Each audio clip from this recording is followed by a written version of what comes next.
Hello, it's Alison from Quality Integration Specialist.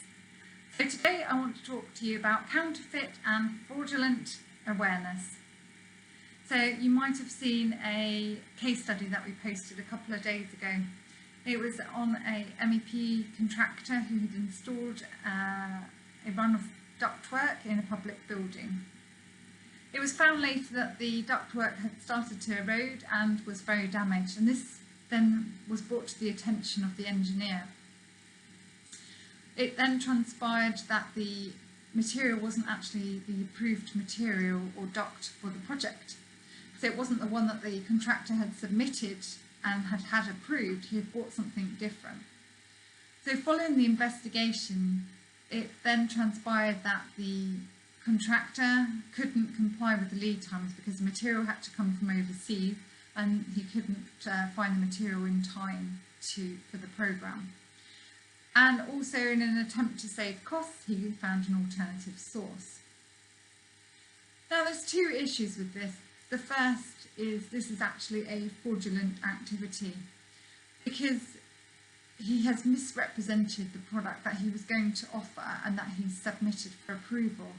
So he's actually delivered something else, and that's come through the site and it's actually been installed. This is a misrepresentation. So this is actually, even though it may have seemed a small thing for the contractor, it's actually a fraudulent activity. And the second is counterfeit goods.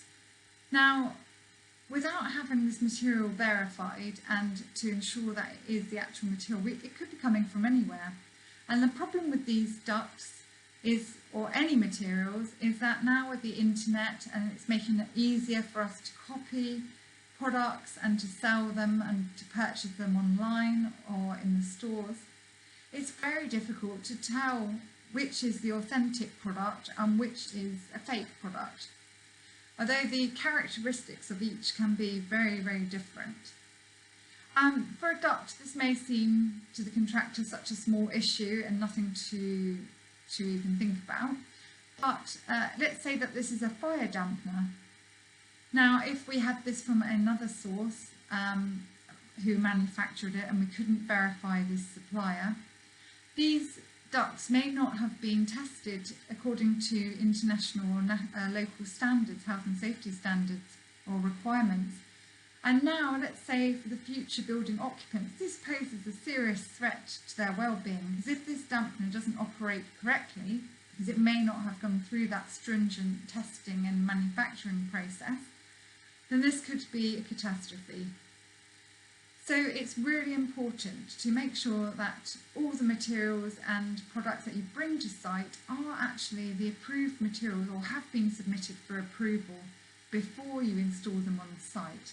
It's such a risk, and that you know where those materials came from. So if you're a supplier of those materials, if you're the contractor, where did those materials come from? Can you actually verify the source from your supplier?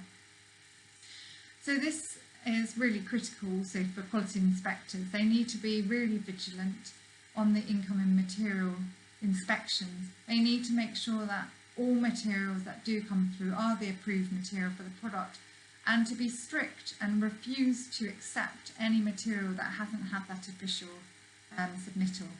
As I say, it may seem at the time a small issue and think, oh well, at least we've got this other material.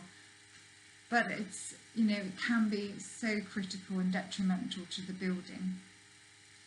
So I hope you find this information useful. If you've experienced something similar on your sites where the material hasn't been exactly what you thought it would be, please post your comments down below, and yeah, I'd love to hear your feedback. Thank you.